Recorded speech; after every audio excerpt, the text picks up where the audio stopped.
দ্বিতীয় শ্রেণী পদমর্যাদা সহ দশম গ্রেডে উন্নীতকরণের জন্য আজকে আমরা দাঁড়িয়েছি। দাবিটা আমাদের বিগত 31 বছর ধরে আমরা দাবি করে আসছি।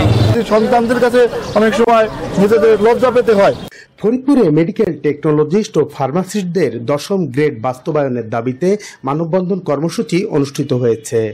বুধবার সকালে ফরিদপুর মেডিকেল কলেজ হাসপাতাল ও ফরিদপুর জেনারেল হাসপাতালের সামনে এই মানববন্ধন কর্মসূচিতে সকল মেডিকেল টেকনোলজিস্ট ও ফার্মাসিস্টরা অংশগ্রহণ করেন।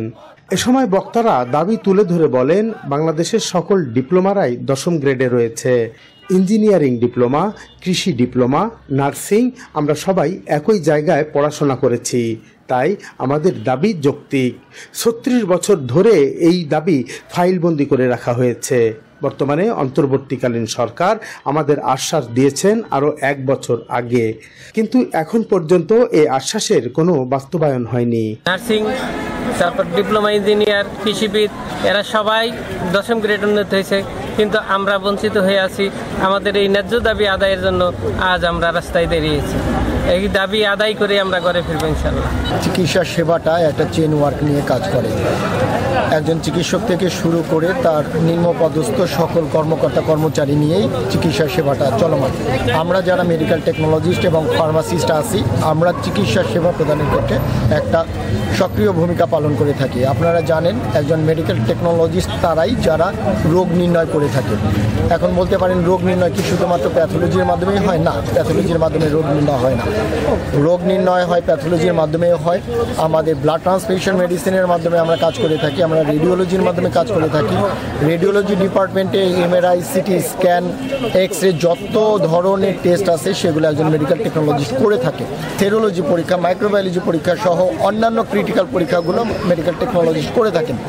আমরা মনে করি, আমরা যদি পরীক্ষা নিরীক্ষার সাথে সম্পৃক্ত না হই তাহলে সঠিক রোগ নির্ণয় হবে না। তো 31 বছর ধরে কর্মবিরতির মতো কোনো কর্মসূচিতে যায়নি, শুধুমাত্র রোগীদের ভোগান্তির কথা মাথায় রেখে।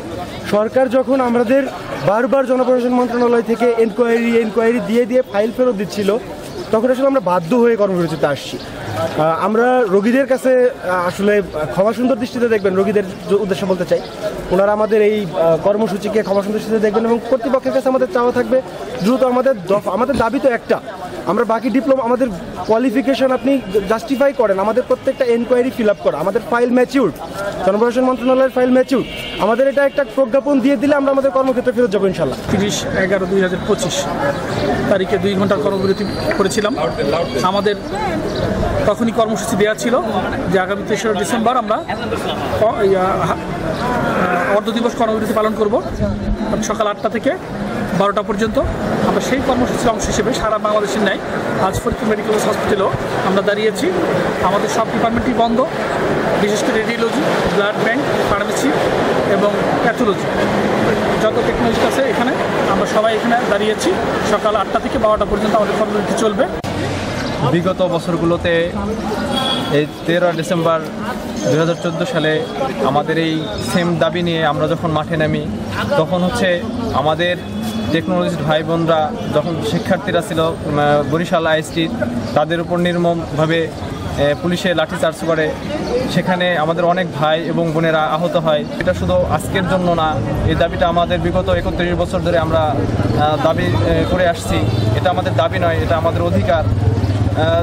বিগত যারা ডিপ্লোমাধারী আছে বাংলাদেশে, তারা সকলেই 11তম গ্রেড থেকে 10ম গ্রেড উত্তীর্ণ হয়েছে, কিন্তু কোনো একটা কালো ছায়া আমাদেরকে 10ম গ্রেড থেকে বঞ্চিত রাখছে। আজকে আমাদের পরিবার, সন্তান সন্ততিদের কাছে নিজেদের মুখ লুকাতে হয়, কারণ দেশের সমস্ত ডিপ্লোমাধারী তারা 2য় শ্রেণী এবং 10ম গ্রেড প্রাপ্ত হলেও আমরা অজ্ঞাত কারণে সেই 11তম গ্রেডে এবং 3য় শ্রেণীতে রয়ে গেছি। সন্তানদের কাছে অনেক সময় নিজেদের লজ্জা পেতে হয়।